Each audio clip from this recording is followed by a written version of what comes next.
નમસ્કાર મિત્રો, સ્વાગત છે તમારું આપણી યુટ્યુબ ચેનલની અંદર. તો મિત્રો, હાલમાં જે દેવાયત ખવડનો નવો વિવાદ ચાલી રહ્યો છે તેમાં તેમના ડ્રાઈવરનું કહેવું શું છે તે તમે આ ક્લિપની અંદર સાંભળજો. ડ્રાઈવરનું કહેવું એવું છે કે ભગવતસિંહ, રામભાઈ, ધ્રુવરાજસિંહ અને મેઘરાજસિંહ અને બીજા અજાણ્યા શખ્સો હતા.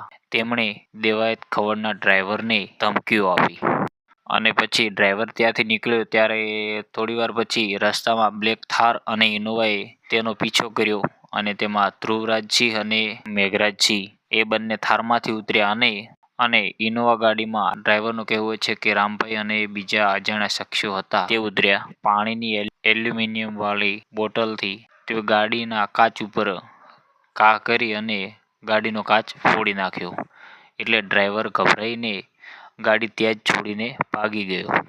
ગાડીએ હું ગયો જેવો લોક ખોલ્યો તો મને કે તારો શેઠ ક્યાં છે કે ભગવતસિંહ, રામભાઈ, ધ્રુવરાજસિંહ અને મેઘરાજસિંહ બીજા અજાણ્યા શખ્સો હતા જાણે બરોબર. એટલે મેં મારા શેઠ રસ્તામાં છે આવે છે તો કે એમ ન હાલે ને ગાડી ન લેતો ને મને ધમકાવવા માંડ્યા. એટલે મેં કીધું મારો શું વાક, મને ગાડી દઈ દો.